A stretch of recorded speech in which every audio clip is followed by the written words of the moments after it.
Savez-vous que la guerre d'Algérie est terminée depuis 63 ans? Que la France coloniale l'a perdue car c'était une guerre criminelle et injuste. L'Occident a dominé le monde. Nous l'avons dominé depuis la fin du XVIIIe siècle. On a volé les terres aux Algériens. On a empêché la scolarisation de 5 générations d'Algériens et on a lancé du napalm sur les villages algériens. Nous devons des excuses, Pascal? Cultivez-vous un peu. Vous manquez de culture. On a envie de dire que vous êtes tarés. La France ferait bien de se calmer un tout petit peu et de considérer ses relations avec le monde. Je ne sais pas pour qui on se prend. Non mais franchement, je veux dire, il faut quand même considérer avec un peu plus d'attention, de respect le reste du monde et arrêter d'imaginer qu'on va y aller en montrant nos biceps et en tapant du poing sur la table, etc. Je veux dire, nous sommes en train de nous faire chasser. Nous dégradons nos relations pas avec l'Algérie, mais avec de très nombreux pays africains. Donc là, je veux dire, ce qui est en train de se passer est désastreux. La tentation aujourd'hui, ici en France, c'est de faire de l'Algérie le bouc émissaire d'un certain nombre de nos problèmes, et c'est particulièrement vrai en matière d'immigration. L'Algérie n'a pas apporté cela, et nous avons à trouver avec les Algériens des réponses et des solutions. Quand on est à Paris, on pense tout de suite, c'est notre paternalisme ambiant, que l'Algérie a vraiment besoin de nous. Et en fait, maintenant, l'Algérie, évidemment, avec la Chine, la Russie et autres, très honnêtement, ils ont le monde entier dans leur salle d'attente, comme les autres pays sur l'ensemble de ce continent. Et il ne faut pas croire que la France... Vous en êtes sûr de cela? Sur les médicaments, mais bien sûr, j'en suis certain. Vous dites, la France a plus besoin de l'Algérie que l'Algérie n'a besoin de la France. Je n'ai pas étudié ça, ligne par ligne. Mais je pense qu'il ne faut pas sous-estimer l'impact que pourrait avoir une rupture avec l'Algérie. Si vous regardez, bien sûr, une carte, vous voyez, c'est pas possible de se fâcher avec l'Algérie. Il suffit de regarder la carte. Qu'est-ce qu'il y a en face de Marseille? Il n'y a pas de miracle. Le peuple algérien est un grand peuple, c'est vrai. Les chefs et les responsables, il y a une mafia qui, effectivement, ne gouverne pas avec le peuple. C'est le cas de la France aussi. Je veux dire que il y a un moment donné où il faut savoir qu'on est dans un peuple arabo-musulman, avec un peuple arabo-musulman. Ils ont d'autres valeurs, d'autres vertus que les nôtres, y compris le sens de l'honneur, le sens de la parole donnée, la virilité, ce qui ne va pas sans une certaine misogynie, homophobie, etc. Mais il faut savoir que on ne s'adresse pas à un peuple de tradition arabe, y compris arabo-musulman, de cette manière-là. On les méprise pas en public. On négocie, puis après on dit on a négocié, ça n'a pas fonctionné. En parlant d'honneur ou de déshonneur? Non, je veux dire, oui, par exemple, l'Algérie se déshonore. Vous ne pouvez pas cracher au visage de quelqu'un en disant ce serait bien qu'on puisse négocier. Ça ne va pas le faire avec les Algériens, ça se comprend. On négocie avec des diplomates, mais comme de toute façon Emmanuel Macron méprise les diplomates, il a détruit la diplomatie française, on n'a plus aucun diplomate, on n'a plus un seul personnage qui soit susceptible d'être entendu. Vous allez envoyer qui? François Hollande? Moi, je m'inquiète quand je vois l'escalade qui a été organisée. Monsieur Retailleau, il poursuit un agenda idéologique. Il savait pertinemment que l'OQTF, c'est bien le sujet d'ailleurs des OQTF, ne pouvait pas s'appliquer parce que pour que vous expulsiez quelqu'un dans un pays, il faut que la porte à l'arrivée de ce pays soit ouverte. Or, il savait très bien que la porte serait fermée. Il a fait ce choix délibéré de jouer l'escalade parce qu'il poursuit un agenda idéologique qui est depuis longtemps la remise en cause des accords de 68 avec l'Algérie. Je dis faisons attention, organisons la désescalade. Pourquoi? Parce que nous sommes intimement liés dans nos familles à l'Algérie. Parce que beaucoup de nos compatriotes ressentent dans leur chair comme une meurtrissure ces tensions entre ces deux pays.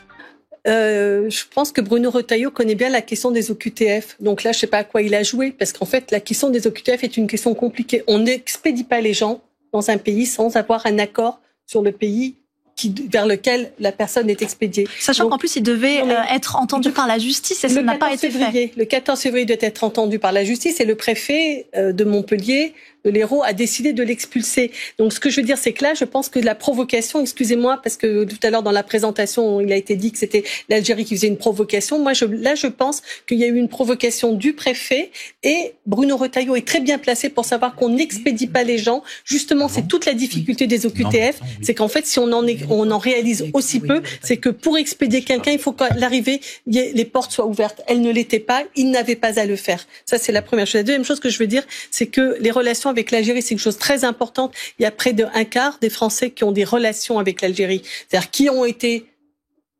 des anciens pieds noirs, des franco-algériens, des gens qui ont vécu en Algérie. C'est le cas de ma famille, etc., etc. Je veux dire, le nombre de gens qui ont vécu et qui ont des relations d'amour, d'histoire avec l'Algérie. C'est très important. Ça ne peut pas être une question parmi d'autres. Troisième point, la France recule énormément dans sa place en Algérie. Nous sommes loin derrière les États-Unis, derrière l'Italie, dans les rapports, les échanges commerciaux. L'Italie, la Chine, mais l'Italie est devant nous. Nous dégradons nos relations, pas avec l'Algérie, mais avec de très nombreux pays africains. Donc là, je veux dire, ce qui est en train de se passer est désastreux. Je suis ingénieur agronome, moi j'ai travaillé dans 25 pays du monde, donc j'ai quand même des visions sur les choses. Moi je vous dis aujourd'hui, l'agriculture algérienne aujourd'hui, elle est plus performante que l'agriculture française. Il y a un problème. Voilà, donc on s'est foutu de leur gueule à un moment, les mecs ils ont réagi. Alors, avant on leur vendait des pommes, au bout d'un moment on s'est un peu foutu de leur gueule et puis ils ont dit voilà, on est en conflit. Le gouvernement algérien a dit à partir de maintenant on n'achète plus une pomme française. Aujourd'hui ils sont complètement indépendants, ils produisent leurs pommes, ils ont refait des vergers et ils travaillent bien. Ils ont restocké de l'eau, ils ont fait, alors que nous on doit balancer toute la flotte dans la mer. Les citadins, ils pompent dans la nappe en nous disant « Ah, faut pas pomper dans la nappe, dans les bassines ». Ils font quoi les citadins? Ils pompent dans les nappes, ils chient dedans, ils le balancent dans la rivière et ils l'envoient dans la mer. Formidable, non? C'est ça le monde agricole français. De plus en plus, on mange mal en fait. Et c'est pas qu'on mange mal, c'est qu'on est intoxiqué. On nous impose un gouvernement imaginé avec Elisabeth Borne qui fait, excusez-moi l'expression, torcher les fesses avec la démocratie et c'est je ne sais combien de 49.3. On recycle des élus politiques sans compétences qui n'ont jamais prouvé la moindre compétence ou capacité à faire des choses bien pour la nation.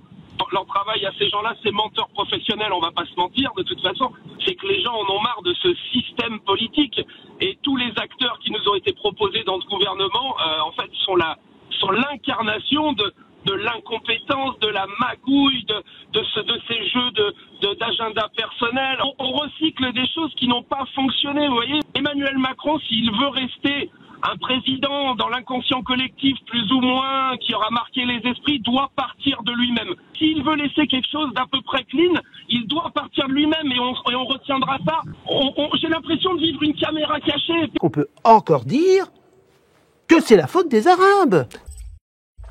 Savez-vous que la guerre d'Algérie est terminée depuis 63 ans? Que la France coloniale l'a perdue car c'était une guerre criminelle et injuste. Pourquoi cherchez-vous à la raviver? Bien sûr, quand des influenceurs font des appels au meurtre contre des opposants politiques au gouvernement d'Alger, il faut engager les poursuites judiciaires adéquates en France.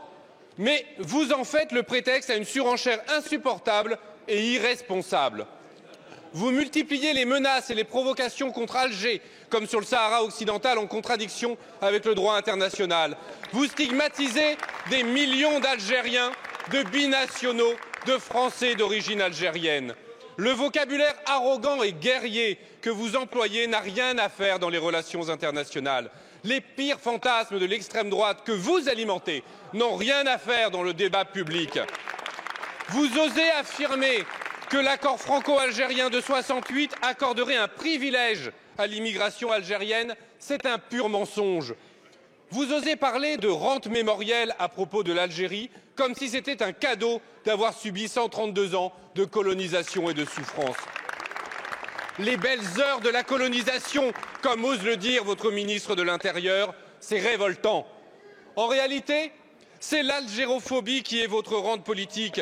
Vous soufflez sur les braises des haines passées, vous attisez la xénophobie, l'islamophobie et le racisme dans l'espoir d'exciter l'opinion publique et de masquer vos échecs. C'est répugnant.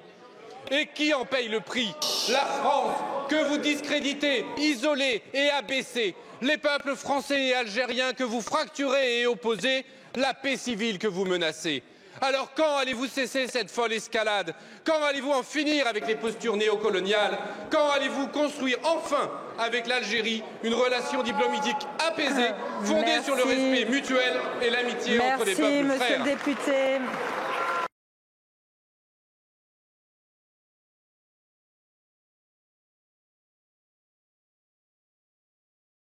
J'espère que Benjamin Netanyahou brûlera en enfer de la même façon que ses enfants palestiniens et leurs familles ont brûlé.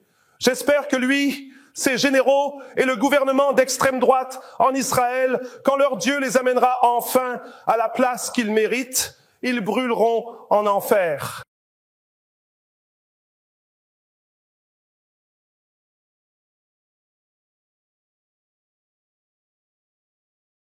Parce que ce qui se passe maintenant, non seulement c'est de l'apartheid, non seulement c'est une atrocité et un crime de guerre, c'est juste horrible ce qu'ils font.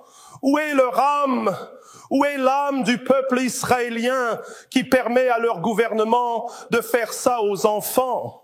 Où est leur humanité? Le peuple israélien, le peuple juif, après tout ce que le peuple juif a souffert au fil des décennies, qu'ils permettent à leur gouvernement de faire cela à d'autres êtres humains, des êtres humains. Mais aux yeux de Netanyahou et de son gouvernement israélien d'extrême droite, les Palestiniens ne sont pas des êtres humains. Mais aujourd'hui, vous entendez, le peuple irlandais dit « Nous reconnaissons la Palestine. Nous reconnaissons qu'ils sont des êtres humains comme chacun de nous. Honte à Israël, honte à ce qu'ils ont fait, et cela ne sera jamais oublié. » Bonsoir monsieur, merci pour cette invitation. Franchement, moi je suis un peu étonné des propos du ministre de l'Intérieur français. On l'a pas tant entendu quand Israël a humilié la France en mettant 2 de ses gendarmes face à terre. Ne me touche pas! Ne me touche pas! Ne me touche pas! Ne me touche pas! Ne me touche pas! Ne me touche pas! Don't touch me! Don't touch me! On a les mêmes valeurs. C'est les mêmes valeurs. Défendre Israël, défendre la France, c'est pareil. Exactement. Come with me! Don't touch! Come with me!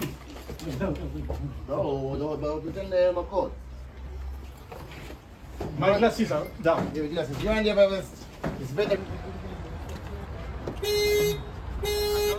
This is pure anti-Semitism.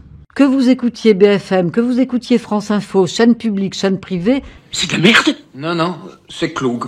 Oui.